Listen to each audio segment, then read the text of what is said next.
Christophe Jousset du service des sports nous rejoint. Bonjour Christophe. Bonjour Juan. Bonjour. Bienvenue, vous rentrez du Maroc, vous avez couvert pour RFI le CHAN, le championnat d'Afrique des Nations, et vous étiez présent la semaine dernière à cette conférence de presse annonçant la candidature du Maroc pour l'organisation du Mondial 2026. Bonjour Absalom.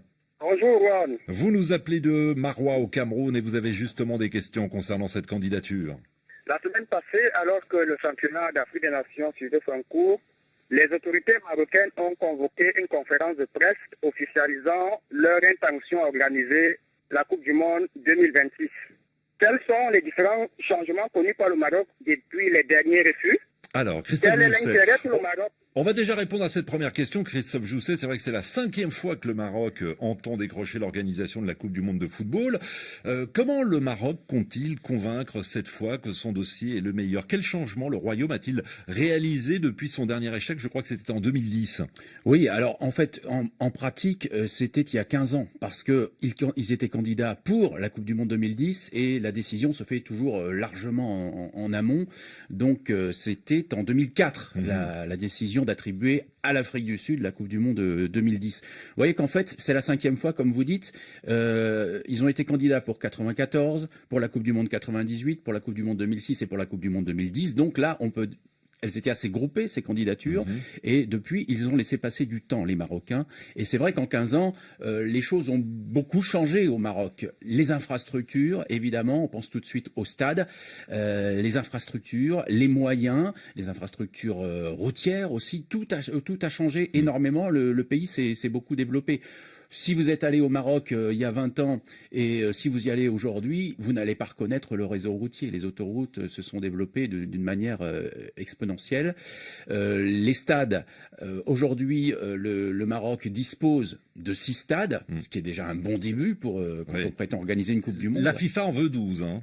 La FIFA en veut 12, effectivement, mais il y a déjà un grand stade qui est en projet à Casablanca, à la périphérie de Casablanca, et on parle de construire des stades à El Jadida, à Tétouan. Aujourd'hui, on en a 6. Avec des stades très récents dans ces 6-là, notamment Tanger, notamment Agadir, notamment Marrakech, et avec des stades d'entraînement autour. Et je peux vous dire, pour avoir rencontré les protagonistes de ce CHAN, qu'ils étaient impressionnés par la qualité de ces stades. Non seulement parce qu'ils sont modernes, mais parce qu'il y a des terrains d'entraînement autour et que les conditions dans ces villes-là sont très bonnes pour les équipes. Voilà pour la première réponse de Christophe Jousset. Absalom. Quel est l'intérêt pour le Maroc d'organiser cette compétition? Est-ce politique ou économique? Un peu les deux.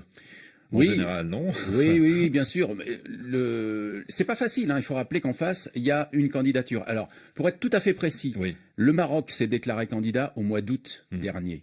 Là, ce qui s'est passé la semaine dernière, c'est simplement le début d'une campagne de communication. On leur a d'ailleurs reproché de ne pas s'exprimer. C'est ce qu'ils ont fait avec 2 ministres, avec le président de la Fédération royale marocaine de football. Ils sont venus expliquer et commencer à dévoiler le logo, etc.